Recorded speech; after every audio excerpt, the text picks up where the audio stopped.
The purpose of Wealth Talk is to educate, inform, and hopefully entertain you on the subject of building your wealth. Wealth Builders recommends you should always take independent financial, tax, or legal advice before making any decisions around your finances. Today's episode is brought to you by Wealth Builders Membership, a proven step-by-step process that helps you achieve financial security within 2 to 3 years. To find out more, head to wealthbuilders.co.uk/membership. Welcome to this week's episode of Wealth Talk. My name's Christian Rodwell, the Membership Director for Wealth Builders, joined today by our founder, Mr. Kevin Whelan. Hello, Kevin. Hi, Chris. Good to be with you again. Yes, and here we are with another episode. And today we're focusing in specifically on one of our 7 pillars of wealth, and that's the property pillar. Within all asset classes, Kevin, there's different strategies, and property is probably the one with the most different amount of different strategies that there are. Well, it's definitely the broadest church. You hear people say, my strategy is property. And I go, well, which one? If there's 20 strategies, which strategy are you looking at, or which combination of strategies? So it's interesting. We got a good guest today talking about how they discovered a kind of a subset of a subset within property, which is both brilliant for cash flow and for capital. And that's unique. You don't often find the two together. And certainly as a preference, we focus on cash flow because it builds predictability. It brings more certainty to have income than it does building just on value. But yeah, Raj did a good job today of talking about how it can do both. That's right. So our guest today is Raj Berry. He's based in Nottingham, and he's got a degree and PhD in genetics. So very smart, intelligent man. Previously worked for AstraZeneca for over 20 years. And he made that transition from successful employee now to successful property investor. You know, success comes in many guises. And of course, if you've got a really great intellect from the point of view of academics, then that can help you really do your research, really think through the pros and cons of different things and get there much more quickly.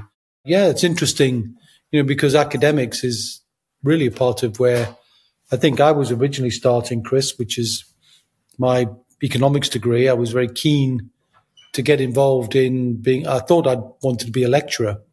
And when I started, when I was 18, I thought, yeah, that'd be great because I loved the economics teaching that was going on at my school. And you just realize there ain't enough money in it. And when you get there, you realize you can apply the brain power that you've learned in that particular aspect for me and in Raj's for him, that you can apply that laser intellect to other areas of life and wealth. And fair play to him that he's done that. Yeah. So Raj will be explaining today how he uses the LHA strategy to convert standard buy-to-lets into high cash flow assets and really supercharging the cash flow. And he looks for at least an extra £200 per month above market rent. So if you're interested to find out more about that, then hang on because we're not far away from our conversation today with Mr. Raj Berry. Raj, welcome to Wealth Talk today. How are you? I'm great. Thank you. Thank you for the invite. Yeah, more than welcome. And whereabouts in the world are you today? Sunny Nottingham. It has been sunny actually for 3-4 days, which is good. Been glorious, hasn't it? Yeah. Looking forward to hearing your journey in property.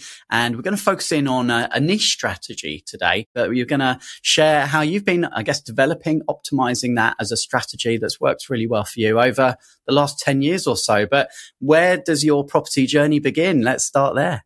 So I'm quite unusual. I call myself the reluctant full-time investor because I actually went down an academic route. And we won't dwell on that. People can check me out online. The LinkedIn is there and everything. So I was very much heading towards becoming a lecturer. And the advice I was given at the time, I didn't start off well. Inner city schools, really poor GCSEs, what we used to call O-levels, really poor A-levels, just managed to squeeze into university. But everything changed. And, we all think it's a cliche. The people around you have a big impact on you. And they did. And they did when I was at uni. And I never looked back after that. So I went down that academic route, degree, PhD, postdoctoral training, eventually landed a job with AstraZeneca, who everybody will be familiar with now. And I loved it. I loved my job. I loved what I did. It was hard work, but I just loved it. all the sort of running a team, writing articles for scientific magazines. But something kind of got in my head that I actually needed to do a few investments. I always invested, actually, savings plans, AstraZeneca shares, all these sort of schemes I was in. But something captured my imagination about property. I didn't know there was any education around at the time, made some horrendous mistakes. in the first year or so, which, one has to move on. Then discovered property education a little bit and started, if you like, from the scratch, professionally, I would say, in 2008. Just simple buy-to-lets, just as a side kind of business, never really knowing what was coming because, as I say, I was very much down the academic route. I was a senior scientist at AstraZeneca. It was good. And I was literally going to combine the two. So I was never going to leave my work until, retirement came. So that was kind of my background, very, very academic in terms of my background. Yeah. We were just chatting off camera, weren't we, about the old formula of get a good job for life, good pension, you'll be set up. It doesn't really work like that anymore, does it? No, it didn't. And it came as a bit of a shock with AstraZeneca because obviously it's a massive, massive company, but you really never know what's behind the scenes. And what was actually going on behind the scenes was that, AstraZeneca is a global business. It had at the time 9 research and development sites around the world. And the board decided that 9 would collapse to 6.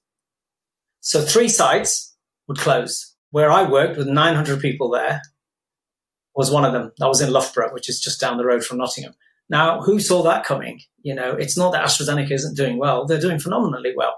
It's just that they didn't want 9 R&D sites. They wanted 6, and ours was the casualty. We all thought there'd be some job losses. This is going back, obviously, 12 years when I left. But to hear, they gathered us all in a massive marquee. You should have seen the size of it. Biggest marquee I've ever seen because everybody had to be in there because of this announcement. And the announcement was they were going to close the site. And that was it. And being a big company, it took, I won't labor over it, but it took almost a year and a half of, counter suggestions from the employee representatives and then the notice period. But that's the first time I felt, this was in 2010, they announced it. I eventually left in 2011. But in 2008, when I was doing my training for property, that's when the side hustle actually started. So I don't want people to think, oh, you left work and then started property. No, I'd already been doing it for 3 years. So I'd learned quite a lot of the ropes. And it was an easy decision, not because I was fed up with the science, because I loved what I did, but it would have meant relocating. So there was a job in my research area at the time, which was respiratory medicine. I'm not a clinician, by the way. I'm a geneticist, but obviously I give my skills to whichever project I'm working on.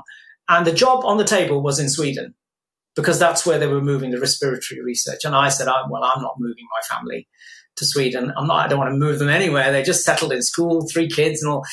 So I reluctantly decided that actually this was just a, brick wall now. And I wasn't going to continue with my science career, which was a big shame, but I had my family to think about as well. And nobody wanted to leave again. I've worked in Manchester. I've lived in 4 or 5 cities, to be quite honest. So we just didn't want to go. And in the end, the payout was really good. I'd been there 22 years at the 2 sites in Manchester and Loughborough. And it kind of made the decision for me that the payout was great. So it was reluctantly, but that's what happened. There is no research and development site in Loughborough that shut in end of 2011, which is kind of when I left. Everyone's circumstances are different, of course, but there may be people listening now, Raj, who are one for in a job and one for in a side hustle, trying to build some additional streams of income. And property, of course, is one of those popular areas where people begin. For you, you said you had a bit of a payout. Maybe there was a safety net, a cushion there that allowed you then to take that time that you now had and focus more of that time on wealth building and property. Was that the case? Yeah, I mean, that definitely helps, and I'm not going to deny that. That was a major, major decision maker for me. And the other big decision maker, I'm happy to share it because, I don't want people saying, well, you said this on another, one of the things that happened is that I bizarrely was able to access AstraZeneca's personal pension scheme, would you believe? I know you're thinking, no. Somewhere in the contract, they actually had written down, this must be the trustees. I don't know where it came from. So a colleague pointed it out to me. She said, have you checked your contract? I said, no, this was obviously 2010, 2011 we're talking about. I signed my contract in 1989. I looked at it ever since. She said, well, on there, it actually says that if you get made redundant by the company, you can tap into your pension before 55. Now, I mean, that was the game changer. I thought, wow, if, not that I want to leave my science, but if I was ever going to get a safety net, this was it. Okay. And I've got no we all have a choice, but the choice would have been to relocate because Nottingham isn't blessed with scientific companies. So even if I did go abroad, it probably would have been in London, one of the big pharmaceutical companies, you know, the Glaxos and the like. So it wasn't just Sweden. I wasn't going to relocate anywhere.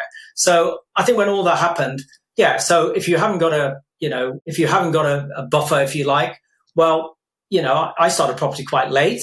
Okay. And if you're younger than me, you're never too old. I would strongly suggest that doesn't have to be property. We're talking wealth building. It could be something else. You know, there are other investment opportunities kind of out there. It's just I happen to do property. I would say do it. But the difficulties we were talking offline is that if you've already got a busy job 5 days a week and children, which I had, well, where are you going to find the time? You know, but I'm sorry to break it to everybody. You're going to have to find the time. And it was for several years while I was doing the two. I mean, it was 7 days a week. You know, I don't want anybody to think I was sitting, you know, nice and pretty. No, I was literally working, you know, long hours because I was trying to fit it, the education I was getting to viewings, putting offers in, you know, and as the property portfolio started to build, it brought its own. So I don't want anybody to be under any misconceptions that this is a walk in the park. If you want the desired outcome, you're going to have to put the graft in. What more can I say? Taking that first step sooner rather than later, which you did because you'd already started educating yourself. You didn't know, obviously, what was going to happen 2-3 years later. And if you hadn't have started the education at that point, it might have been a much more of a scary situation for you. Yeah, I think it would have been. I think it's just, I mean, as I said, the thing that really helped to crystallize things in my mind of what I was going to do was a very prolonged notice period. Okay, I mean, it literally, and the fact that they had to bring out the closure with proper UK regulatory due diligence and allowing people to make alternative suggestions. That was all part of the process, Chris. So it wasn't that I was suddenly told one day and then we were all marched off site. No, it was literally, for me, it was about 1.5 years. So I had a long time to think about not just survival, because we cut out, you know, this is the other thing about financial independence. We cut out outgoings like fancy cars. We got rid of them all and we just had a couple of rust buckets, as I call them, for 3-4 years, because that's another way to get to financial freedom. Not reducing your food, but reducing the non-essentials. And we did by a long way. Okay. So yeah. So I think you cope, but if you can plan ahead when you don't know what's coming, side hustle we were talking about, I think that's the better. I wasn't thinking like that, but that's kind of how it turned out. So then let's say you were a full-time property investor. What was your evolution in terms of property strategies? So I started on buy-to-lets, which is kind of what people cut their teeth on, and got into HMOs while I was still at work, actually. And I'd actually almost matched my wage. And I've never done rent-to-rents and stuff because I read Rich Dad, Poor Dad, of course. Who hasn't? And he only talked about assets. Okay. And of course, so it's taken a while. And I've never used investor funds either because it wasn't around in 2008. Nobody talked about it. So I've done a couple of small JVs, but they were very, very small and they're all kind of materialized by now. So yeah, it was all my money and the bank's money, which means inevitably, you know, the models that people talk about, you know, buy a, you know, derelict kind of property, BRR, they call it now, you know, terms keep changing, but we know what the terms mean. That became the crux from my training. I had to find those unicorn deals where I could recycle my funds, pretty much all of them, which took longer, because they're not as you know, so easily available as what I call retail, which is ready to rent. Yeah, but you know, you're gonna have to just park your money. So buy-to-lets was where I started, and I got into a little bit into HMOs while I was still at work. The thing that was really nagging me when I was leaving, because I knew the end date, was actually my whole structure was going to get lost. I'm a corporate guy, okay, you know, I wouldn't say 9 to 5, but we'll call it 9 to 5. And so I was already thinking, oh no, am I going to wake up as like a full-time bricks and mortar kind of bloke? You know, what am I going to do with my time? I'm not, you know, I know now I'm not really that interested in refurbs and bricks and mortar. I'm not. Okay. So that was actually what was playing on my mind, thinking, where's this brain going to go? The brain that's been educated and all the effort I've put in. I need something else. I need something that's similar to what I do at AstraZeneca. So actually the first job I got, would you believe, was I worked for the National Residential Landlord Association, NRLA. And the interview was really interesting. I went to London to the interview and it was similar. I could see the job spec, you know, run our local meetings, be able to write reports. I'm thinking, this is what I do already. Okay, kind of thing. Give presentations, you know, stand in front of an audience. And that was key for them. If you run the meeting, you're going to be at the front of the room. If you're at the front of the room, if you're a quibbling wreck, okay, well, you won't do. And it was great because I'd been doing presentations. We had so much training at AstraZeneca to present at scientific conferences, you know, big, medium and large. So literally the interview at the NRLA offices in London, I went there. We have to give, a talk, prepare 5 slides. I literally talked for 1 minute and they said, that's fine. You can obviously, it's a skill, isn't it? It's a transfer skill. I didn't wake up like that, but obviously I had received a lot of training, a lot of feedback from my bosses at where I worked to say, do this and don't do that. And, so it's not arrogance or ego. It became a transferable skill. So I landed that job as soon as I left AstraZeneca. Actually, they gave it to me while I was still there and said, that's fine. We're going to give you the job, but please don't think you've got to start. And that basically allowed me some part-time work. It wasn't full-time, which was great. So that then continued. And obviously, as you rightly say, I left with quite a bit of money. Okay. And the key thing was to get my wife out of work, and just through more acquisitions, to be quite honest with you. So that's kind of, it just continued, but I at least had some structure to my week. And other things, as we'll talk about, came along, which I'm thinking, just like the NRLA one, hang on a minute, I used to do this at AstraZeneca. So why can't we just switch pharmaceuticals to property? And that's pretty much what's happened over the last number of years. Yeah, so it's been good. Yeah, and I know obviously you have an affiliation with YPN magazine, so co-editor there, Your Property Network magazine, and a family. You've mentioned children, doing training with Simon Zucchi as well. So let me ask you now, where did the connection, I suppose, begin? Because that's something you really latched onto, right? Obviously, tell us about how that interested you and what was different about that. So LHA actually stands for Local Housing Allowance. And when I give talks, I always say to people, if that's too many words, just call it housing benefit. Okay, that's what it is. Okay, local housing allowance is just the proper technical government word, but people still use housing benefit, LHA, interchangeably. So what actually happened with that was that the HMO stuff was okay. I could see the value of HMOs, and we specialised in Nottingham, although struggling now because of new builds everywhere. We specialise in student HMOs. We still do. Okay, although that's under risk, I think, and so we're having to work hard, but we won't talk about that today. So I already had a buy-to-let portfolio by this stage, and I'm thinking, by the time you bought something, you've added value through the refurb, you've now remortgaged, and obviously you're taking on a bigger loan as you remortgage, as everybody should know. There's not that much cash flow, is there, at the end of this? No money left in, you got it all out, brilliant, I can use the capital again. Couple £100. Oh, goodness. It's like, cripes, I'm going to need 30 of these damn things. So I started to look, and this was in 2011, actually. No, just a little bit later, about 2012. I just started to say, well, what are people doing? How are they maximizing their rental income from buy-to-lets? Okay, simple, everybody knows what a buy-to-let looks like. Yeah, they can vary in standards, but, let's just say a couple of bedrooms, magnolia, carpets, curtains, that kind of thing, unfurnished, no bills. That's the standard, typical vanilla buy-to-let, they call it, don't they? So we'll call it vanilla buy-to-let. So I just started looking around, and I came across this strategy, which has gone through a few name changes. So I'll mention those because people say, it was called a 2+2. Somebody else then called it advanced LHA because it was an advanced form of housing benefit, correct?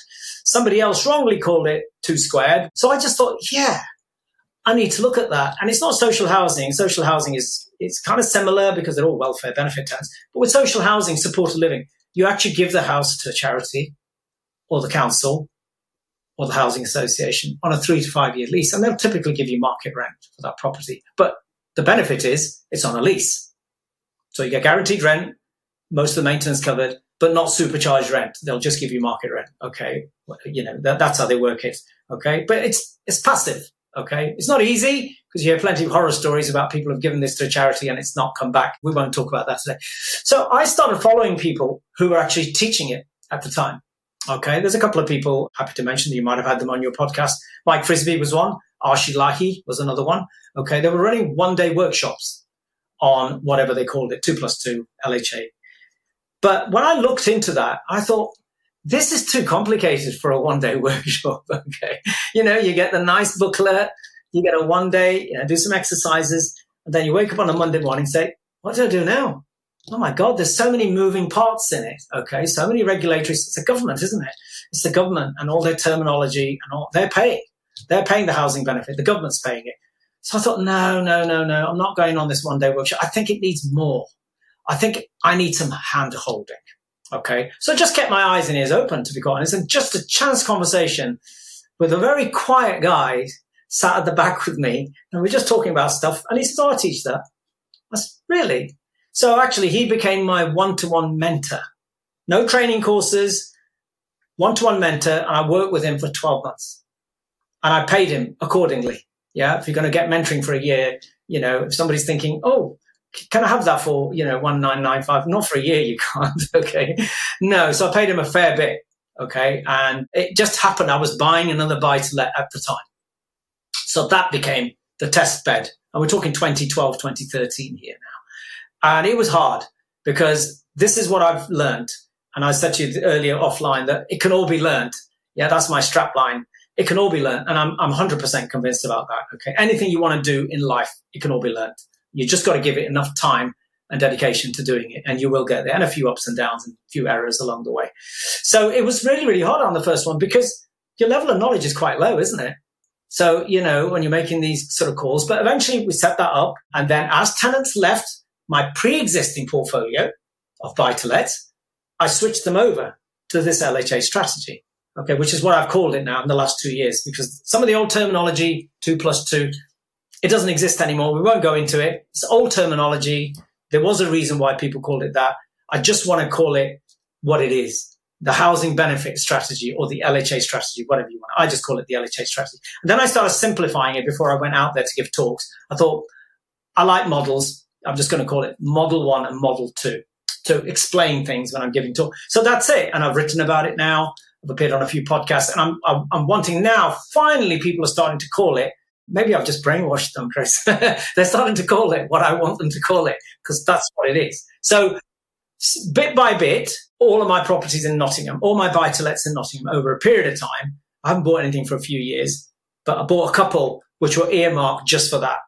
Okay. The others switched from working tenants over to this LHA strategy as tenants left. Okay. I'm not one of these to throw people out onto the road, but there's turnover, isn't there? When you got working tenants, they stay 2-3 years or whatever, job changes and all the rest of it. So as they left, I switched. As they left, I switched. I think I had to evict one who was causing problems anyway. I'm not a big fan of evicting, to be quite honest with you. And with the Renters Reform Bill, if you haven't heard of it, it's coming soon on your screens. Eviction's going to become a whole lot more interesting. Let me pause you there for a second then, Raj. Someone listening now who perhaps is completely new to this, so they don't really fully understand how it works. You mentioned a couple of models. What's the easiest model? Perhaps you can talk us through that. Yeah, the easiest model, and what I tell people to do, and is actually just think, if they know anything about HMOs, to think about HMOs, okay? Because that's the easiest way, okay? HMOs have sharers. That's what Model 1 is, in a nutshell. There are some government rules you have to follow because the government has set rules on age, if you've got kids, and how much housing benefit you're entitled to is driven by government rules. You can't pluck it out the air. It's not market rent like, oh, I've broken the ceiling on this room in an HMO. No, there is no ceiling to break. The LHA rates, the housing benefit rates, are set by the government. To get that rate, those rates, you have to qualify for those rates because the government's got all these rules. And it's about knowing those rules. So Model 1, based on entitlements, just says that you need 2 sharers. Obviously not an HMO, because anybody who knows, you need 3. Okay. And I can't do that in Nottingham because we have Article 4 direction here, which we've had for years. Okay. So 2 sharers in a buy-to-let. There you go. It's pretty simple. The added thing that you do on top is that, and that's kind of a little, I suppose, a niche of a niche, is that I'm not going to, just like all buy-to-lets, Chris, I'm not going to pay for the utilities because you don't in buy-to-lets. I'm not going to pay for the furniture because you don't in buy-to-lets. I'm not paying the council tax because you don't in buy-to-lets. They're going to move into an empty buy-to-let, okay? And they're going to have to sort the furniture out, which they get from charities. Sometimes they're moving from another house. Sometimes they're 2 people who are just living in an HMO. I've had that. An HMO full of housing benefit tenants. I've had 2 friends recently move in that were living in a 6-bed housing benefit HMO, okay? Now, they actually are good friends. They want to live together in a smaller house, not in a big, with all the trouble and all the hassle with 4 others, doing what they do. So there you go. 2 have approached me. Yes, they've got to pay the bills and they have to budget for that. That's something. And typically I move in 2 people who know each other. Okay. Because it's just easier. Okay. Whereas in HMOs, as you know, apart from student HMOs, All the others, well, they're all random people, aren't they? You know, you can do your credit checks, reference checks, but what's their personality like? You won't find that out until they move in. Okay, do they wind other people up, leave everything in a mess, don't clear up after them? These are all the problems that I see in HMOs. But so I tend to move in. So is that clear? Model 1, there are some government stipulations. I'm happy to share those because they're published. If you Google away, chat GPT away, they're there. To get the higher rate, which is called the 1-bedroom rate, you have to be 35 or over. Not my rule. Okay, it's an ageist government rule. So if you're 34 and a half, you get the lower rate, which is called the shared accommodation rate. And that makes a difference to the cash flow, big time. Okay, and it varies around the country, of course. So the beauty of this methodology, I suppose, is it's all out there. You can get all this information.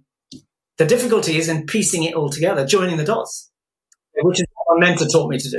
Yeah, so recapping there, model 1, we've got 2 sharers, independent sharers. They must know each other. And then what agreement are they signing? So we generally put them on a joint tenancy, just like I do with my students. Okay, I've got student houses. They're sometimes a group of 5, 6. I've got 5, 6-bed student houses. They're friends. They know each other. It's just easier paperwork. Okay, and there are financial considerations as well to stick them on a joint SC. Of course, they'll sign a joint SC because they know each other. Okay, and this model that works well. As I say, my students do it every year. You know, I've got students in there at the moment. There's 5 and 6. There's only one tenancy agreement because that's typical in a student HMO, not in professional HMOs because they really don't know each other. So that's all. That's like, you know, the tenancy agreement isn't weird. Okay, because as I say, I do it for my student HMOs. It's just for 2 people, and you're creating a joint AST. So that's kind of what I do. And there are pros and cons to this approach, like every other approach that anybody ever embarks on. I won't hear anything otherwise. And is there anything additional in terms of, do you need to register in order to be able to do this? Anything extra that someone might need to know? No, I think you have to know the LHA, the housing benefit rates. That's all published, so you can find all that, know how to structure things and set things up. The one thing I will say to people, because when you mention housing benefits, people do run over the hill a mile the other way. But, you know, when you have 2 people who know each other, then my experience, and you know, I didn't train yesterday, and I'm teaching it now. 12 years ago, I've been you know, doing this, plying my trade, as I call it. So no, there's no registration. They are private rented sector tenants. Okay, I don't get them from the council. It's just standard advertising and then vetting and filtering. Okay, I know what I'm looking for. I'm looking for 2 friends, could be 2 cousins. It doesn't matter. It's about knowing what the government's entitlement is. So let me ask a question, because this will help clear the fog a little bit. Let's say you had. So what are some of the common myths, shall we say, or some of the reasons why people do shy away from this, as you mentioned, Raj? Some of it's perceptions that they're going to trash my property, they're going to damage my property. I've never had a property where somebody's taken a sledgehammer to it and suddenly gone mad with a drill.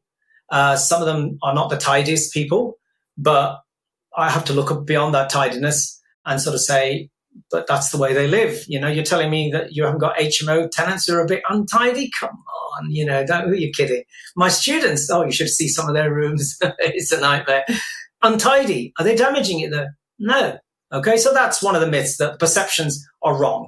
And they're all troublemakers.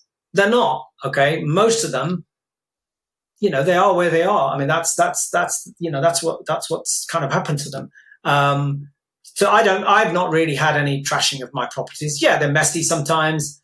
And then, you know, there's a little bit of a refurb to do, but you've got to balance that off with the fact that I think 3 of my tenancies this year are reaching 9 years of uninterrupted supercharged cash flow. So do you think I might be saving some of that for, you know, the refurb? What's the refurb going to look like? Paint it throughout, probably several layers, because some of them start smoking. That's not going to be a cause for eviction in the future anyway. So just people think, my HMO tenants will be told not to smoke. Well, if they smoke, what are you going to do? Evict them? Well, good luck with that under the Renters Reform Bill, because it won't be grounds for eviction. You'll have to sort it out and tell them you can't do this. But the tenancy agreement says no smoking. Yeah, I see what the tenancy agreement says, but you won't be able to evict them. So people are, you know, they're under this impression that if you don't quite like the way they are, you won't be able to easily get them out. There'll be some mandatory grounds, but I don't think smoking will be one of them. And in my buy-to-lets, if they move a dog in, that won't be grounds for eviction either, because the government's very pro-pet for some reason. I don't know why, but we keep hearing that. So, yeah, so that's been one of the things. I think people should be under no misconception that this tenant will be whiter than white. Okay, as I always say, that they'll have the first month's rent in advance. The council's been helping with that because guess what? There's a shortage of housing. Really? How did I know that? Well, we know there is. So they've got nowhere to put them. Okay, so where do you think they've been putting them? The last few I've had in temporary accommodation, and they're paying. My local council's paying £2,000-3,000 a month out of the council's budget. They want to get them into my houses. So they're actually paying the first month's rent up front because these guys haven't got it. And sometimes the last one we did, they paid the first month's rent up front to each sharer and the first and the equivalent deposit to each sharer, which was obviously protected. So they're helping me financially, but not with tenant find. I do the tenant find myself. So if you're looking for somebody who's going to be whiter than white, impeccable credit history, a raft of references behind them, a guarantor who's a brain surgeon, okay, I'm using extremes. This is not your market. Okay, this is not your market. You're better off sticking to, I won't use SA because SA is hospitality. Really, if you're trying to maximize your rental income, in a nutshell, you've either got this model or HMOs. I won't count SA because it's short term. It's a hospitality model. People are staying for, 3 days and a week and stuff like that. These are ASTs, tenancy agreements we're talking about. So really, these are only these two models. So what would be an example then, Raj, of how someone listening now who perhaps got a property that's on the open rental market, it's a single let, how they could actually maximize and get a greater return by following this strategy? Yeah, there's a few things which I'm happy to share that people can go off on their own. I do offer training and I do offer mentoring. I'm not a hard sell person, and I'm quite happy if people want to what I call DIY it, okay, and join the dots. Perfectly fine, okay. I think it's a mistake. I've always learned off others. Simon Zucchi, my mentor for the LHA, because I leverage other people's expertise all the time. But that's me. Okay. And I always look for a return on that investment, thinking, well, how much did I pay them? And have I got that money back? And now some. That's the way my mind say. So step one, let's say it's a 2-bed house in your area. Step one, obviously, as I say on some of my talks and stuff, you're not going to want to buy the property. If you've already got it, I suppose it's a problem because you've already got it. But if you're buying something, it's not to buy in the Bronx. Not to buy in the worst of the worst of the worst of the worst streets. Local tenants know where those streets are. And you might say, well, they're only housing benefit. They won't. They'll know there's trouble, drug dens, police around every night. They won't. So, but you won't be able to buy in the poshest part the same 2-bed house because the numbers won't stack. Okay. So somewhere there's a balance. So that's the first thing to tell people. If you've already got one, well, you're going to have to work it out, obviously, because you've already got the asset. Then just find out for that 2-bed, we'll just stick with the model one, which is good for 2-bed because there's 2 bedrooms, 2 people. Okay, simple. Okay, is find out what the market rent is. What is your friendly agent telling you that if they moved in a couple, working people, what is the market rent? Yeah, that's step one. Step two is to find out that for that 2-bed house, what would be the standard LHA housing benefit rate? So who would move into that 2-bed house? Well, I'll tell you, it'd be kind of a single parent. Yeah. 1 bedroom for the parent, 1 bedroom for the child. Okay. That's the standard LHA rate. It's called the 2-bedroom rate. It's all published. So find the market rent, find what the 2-bed LHA rate is in your local area. Now go off and search what the 1-bed rate is for somebody who's 35 or over and add that to another 1-bed rate. Now you've got 3 sets of figures. Okay. But particularly you're looking at market rent. Yeah. And the 2 times 1-bed rate. That needs to be significantly higher than the market rent. If it's 50 quid, I wouldn't bother. Okay. Because it's a lot to learn. You won't get the guarantees that you're looking for from a professional working tenant. So my minimum uplift from the market rent is £200. Otherwise, and in any area, you can go and do this in an area. I'm in Nottingham. And I get that, okay, £200 plus. And that's good enough for me because it's just not the money that you're getting, Chris. They're staying, which means your running costs are lower. In between tenancy refreshers, well, on those 3 properties that are hitting 9 years, there haven't been any, okay?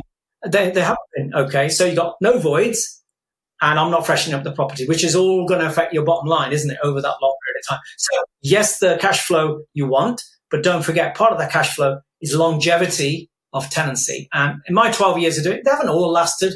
Can't tie them to the bed, as I always say. they have disagreements. Tenancies are falling apart because a friend doesn't get on with a friend. HMOs, they go, don't they? So this is no different. They leave. So you kind of have to. I've just had one, a tragic circumstance where he's been there 8 years. It's quite messy inside, but he doesn't want to leave. He likes that house. Unfortunately, his friend passed away last year.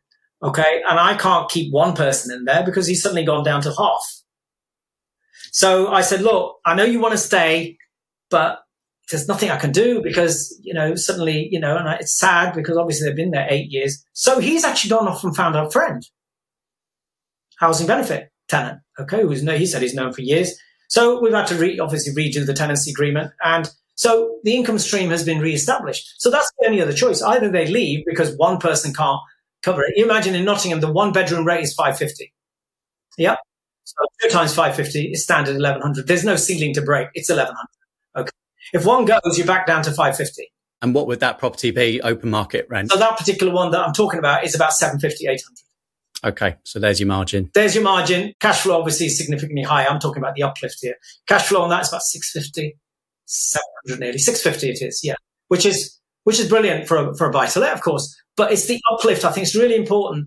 And that's what people really, really need to consider, that if the uplift is minuscule, then it's really not, it's really not worth learning this unless you change areas. Okay. And the beauty is you don't need any training to work these numbers out because it's all out there. You just need to find the LHA rates, be able to add 1 bed plus 1 bed, compare the market and say, yeah, I think it would work in my area. It doesn't work in every area, 100%. I've checked a lot of LHA rates and, there's some cities where it just doesn't work, so do what you did or convert it to an SA if that works for you. Obviously, we're talking 2-bedders here. Yeah, so that it's very easy to do the due diligence and the financial analysis. It's not complicated. Look, we never know in property what the government are going to do week to week. We have been through COVID. We've been through credit crunches, but this is something that you've navigated all of those and obviously still going.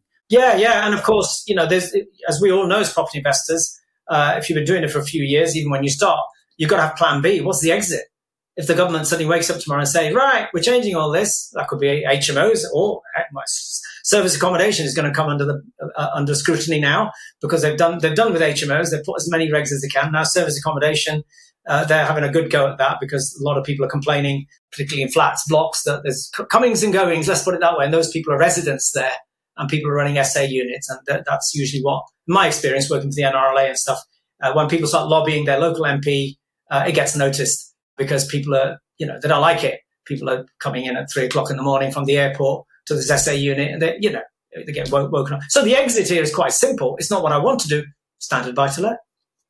Because cash flow will get knocked back to market rent. That house I've just described to you instead of 1100, I'll be back down to 800, obviously. So that's the exit. But we all have to have an exit there because I don't know what regulations the government's going to change and if that's going to kill HMOs, kill SA, kill the buy-to-let, kill this LHA thing. I just don't know. So the best place you can be is to say, what happens if I can't run this model? Do I have to sell it? Well, no, I'll just go back. There were always standard buy-to-lets anyway. I just have to, I don't know, I'll just have to work at B&Q and increase my cash flow or something. We're recording March 2025, certainly in your role as co-editor of YPN. Since the budget back end of 2024, what are some of the questions? What are some of the feelings within the property investors of the UK, Raj? Well, there's a lot of stuff that's obviously constantly coming out. There's a lot of sentiment that constantly comes out that we're anti-landlord, more regulations are coming. There was increase in stamp duty threshold. It's gone up to 5% for second-time purchases. So all those challenges, not just specifically for what I do, but just generally any purchase. And I don't think those regulations are ever going to stop because they haven't since I started in 2008. But I don't want people to think that there's a new regulatory thing every week. There isn't. But it's your role to keep an eye on what's, coming over the horizon and prepare. We've got EPC changes kind of happening. I might have to sell some of mine because I can't see how I can get some of those terrace properties from E to C. I just can't. Okay. And spending £15,000, well, it's not viable for me. There's no return. Okay. So I feel sorry for the tenants who are going to have to leave and that I will be able to get them evicted because I think if you're selling a property genuinely, that will be a ground for eviction because they can't force you to keep a property. So I'm sorry I'm having to do that. And the government should rethink that because a lot of them are going to be made homeless. because I'm not going to spend 15, 20,000 getting my E up to a C because I need external insulation or solar paneling. We're talking that level of expense. A couple of TRVs and a new boiler ain't going to do it. Okay, I've already done all those. Okay, but there's single brick terraced houses that are 100 years old. Okay, still standing, which is good.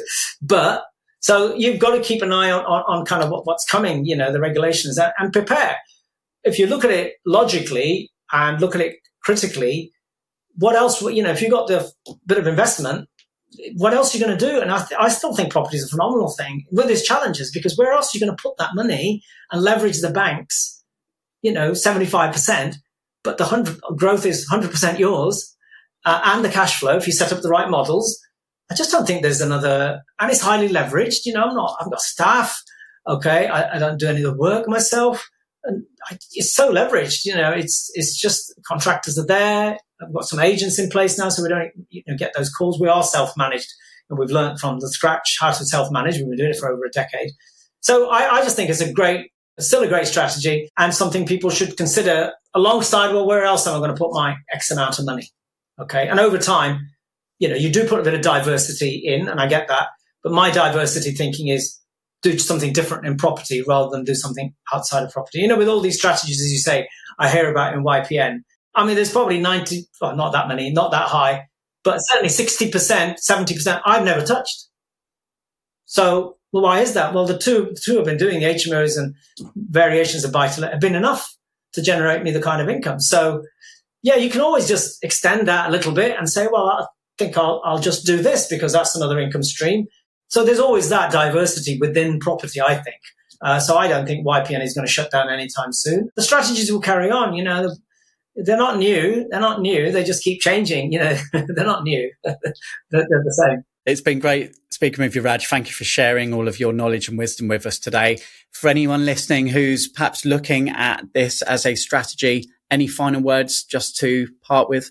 Yeah, I mean, consider it. This is the lowest. I mean, I don't know your background, but when we're taught property investing, this is the lowest entry point for assets. I'm not talking rents and stuff, because that's not your wealth builders. That's not wealth creation strategy. That's just an income model.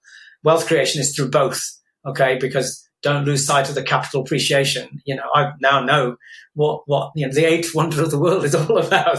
Okay, because things are just shot up in price, and what it allows you to do is obviously take some equity out and go and get another unit. Where are you going to save that £100,000? It's very difficult to save it. So thank God there's capital appreciation. So yeah, it just, buy-to-lets are still the easiest asset model in terms of cost to get into. So, and that's, without a doubt. And with this model, because they're very, very basic vanilla buy-to-let, it's ultra cheap to get into compared to some of the eye-watering refurbs I'm seeing for HMOs. Okay, all ensuite things, 140, 150,000. I mean, you need deep pockets for that. This is the easiest approach because it's standard buy-to-lets. It's vanilla buy-to-lets. The complexity of this is not the buy-to-let, it's the people you're going to put in there. It's the LHA strategy component of it. So, I would just say to people, consider it alongside other investments. Okay, and you've only got two others to choose from. You'll be glad to know. I mean, I do buy-to-lets. The other ones are HMO, and service accommodation is your rental income models. Okay, I'm not talking flips and stuff. If you're looking for recurring rental income, you've got those three. Okay, and I do two of them. Okay, and I'm never going to do SA because I like long-term tenants, so that doesn't work for me. It never has.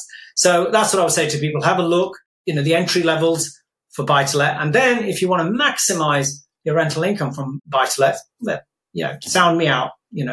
Look me up, as they say. And where should someone head to if they would like to connect with you, Raj? Just Raj Berry, obviously, RAJBERI. I'm on social media quite a lot, okay, because of YPN stuff I do for Property Investors Network. I'm not hidden. I'm very contactable. LinkedIn there. I'm not really using Instagram and stuff. Facebook is there. I post quite a lot on Facebook, particularly about this LHA thing. Some tips, I just share because, I've kind of learned stuff. I've been doing it for 12, almost 13 years now. So you can find me on those platforms. There's no need to share anything else. You'll type in Raj Berry Property, and I'm sure you'll find me on there. And you can just connect through those portals. Thanks so much for sharing with us today, Raj. Excellent. Thank you for your time. Thank you. Okay, so really interesting to hear about the strategy there that Raj's been deploying for a long time now. And sometimes, Kevin, people think about strategies can get really complicated and they can overthink things. But actually, Raj just said, look, it's pretty simple. Go out, do your research. All the information is there. And often people just delay taking that first step. Well, I mean, the two things that stop people from building wealth, one is getting started and two is stopping. So the quicker you can find a strategy, you can always get better. Getting going is getting better than, getting it 100% right. So I think it's great to be doing some things that just the momentum that it takes you when you start working and getting good education, getting good support, being in a community, being in the right environment, you see things as you move.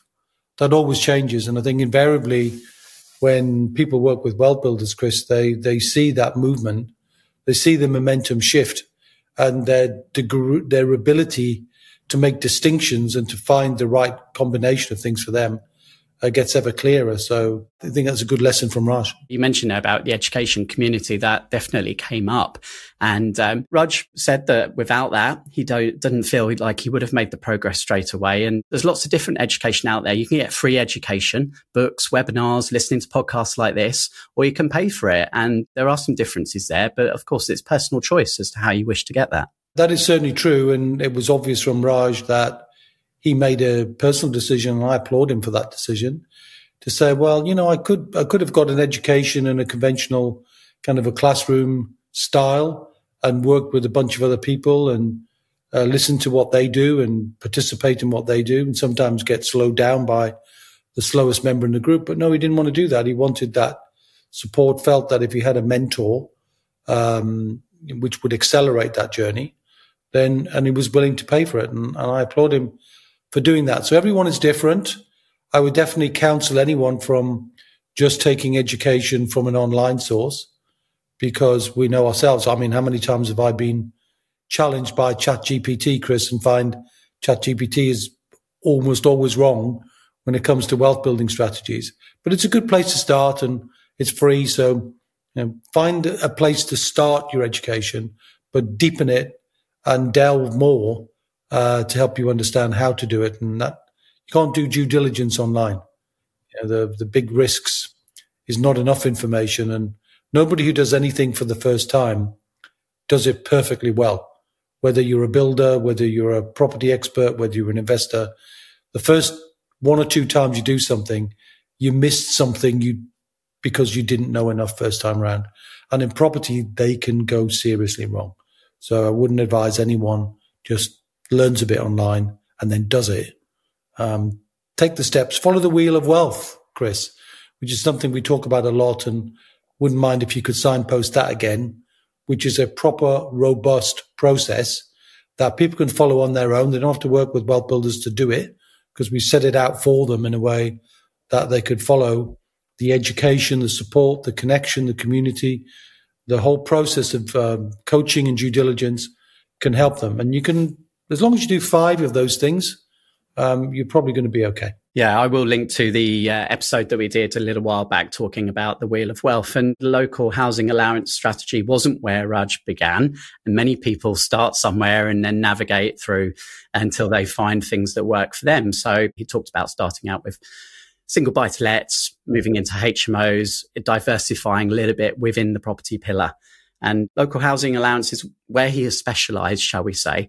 And there's often misconceptions around this. And he touched on that as well. People think that you're going to get a bad tenant type, you're going to have constant issues and problems. And that was what he talked about, really, was that there is a way, if you make sure that they're friends, that they get on well, and you do your due diligence at the front, that actually you can have some really long tenancies with minimal disruption. Well, I think you talked about a number of those being almost a decade in the making, really. And that makes for a much easier life as a landlord, claiming that rent with minimal disruption to that income stream from voids or from disruption or from, challenging people, really. But there's myths everywhere, Chris. And the challenge that I see with myths is the myth is normally held fast by somebody who isn't doing anything. It's a reason not to start. Oh, I don't want to do property because I'll fix toilets. I don't want to do LHA because I'll get terrible tenants. I don't want to do, there's so many excuses that people will come up with not to do, instead of actually saying, I'm committed to the journey of building wealth and I'm committed to finding the right strategy. And rather than prejudge everything, because another word for prejudgment is prejudice. So rather than prejudge it, I will spend some time to learn the pros, the cons, the hows, the wherefores, so I can see what it is that's happening. And that's where I think the power of community helps, because there isn't a strategy, at least as far as I know, Chris, I don't think I've seen a strategy that we don't know somebody who's been through that journey, turned the wheel multiple times, in other words, made the mistakes multiple times, got better at it, nailed it, like Raj has nailed LHA, and therefore it puts them in a position to be able to be a great teacher. But also, often great people are great sharers. They'll share what they've done and the lessons they've learned if they're involved with the community. And we're grateful to Raj and many others who do share their time, both on the podcast and in real life, to help people minimize their mistakes. And surely that's got to be a better place than trial and error. Well, Raj, we didn't mention too much about it, but he's also the co-editor of YPN, Your Property Network magazine, very, very popular magazine in the UK property industry. And he kindly shared, actually, which he would be happy to share, a link to an article that he wrote to support this podcast episode, which I think was about 4 pages worth, where he goes into more detail. So if you'd like a copy of that, then click on the link in the show notes and we'll give you details of how you can get hold of it. I mean, the YPN magazine, obviously, they've updated now because printed stuff is less relevant for some these days. So they're online and they've got a whole bunch of really, really great tools for education. But the magazine itself is just a great inspiration to bring case studies of people who've achieved certain things. And then, you can read them, either be inspired or a reason not to do something because you see what they're doing, warts and all, so to speak. And I think it's an incredible inspiration for people. And there's a whole back catalogue that you can search through. So definitely worth checking out YPN magazine, Your Property Network. I think we've got a link to that if anybody wants to get access to it. It's definitely a terrific resource. Okay, so if you're a property investor, if you've got some buy-to-lets and perhaps you're looking for increased returns, then hopefully today's episode has lifted the lid, pulled back the covers on a new strategy which you might want to investigate further for local housing allowance. Or busted a myth or two. It's always good to bust those. Chris, what about the fact that, we get a lot of people downloading the podcast, but sometimes they don't leave us a review? What about Spotify? Because, I access pretty much everything now through Spotify. What are your thoughts on that? Yeah, well, I do too. And we can see all the statistics in the background, and iTunes and Apple still out in the lead, but Spotify is definitely on the increase. And not that long ago, within Spotify and obviously all the podcasts that you can listen to, they've introduced a feature where you can rate your favorite shows.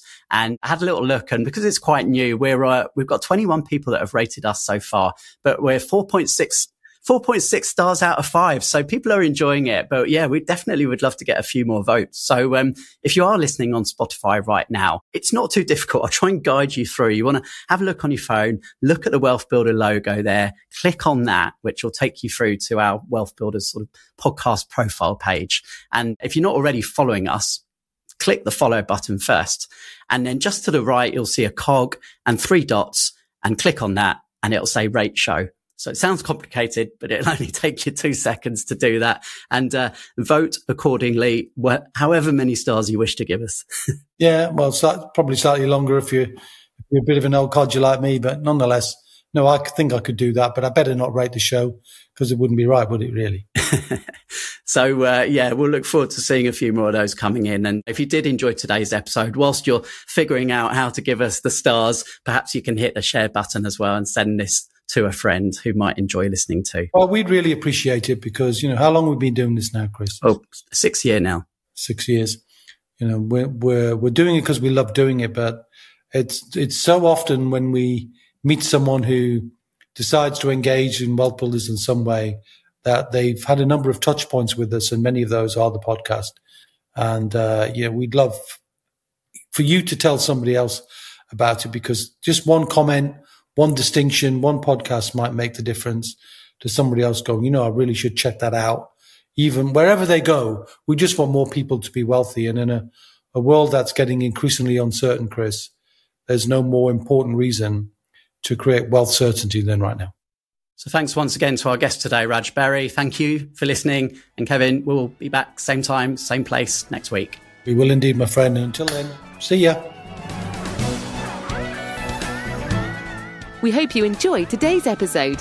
Don't forget that we are constantly updating our resources inside the Wealth Builders membership site to help you create, build and protect your wealth. Head over to wealthbuilders.co.uk/membership right now for free access. That's wealthbuilders.co.uk/membership.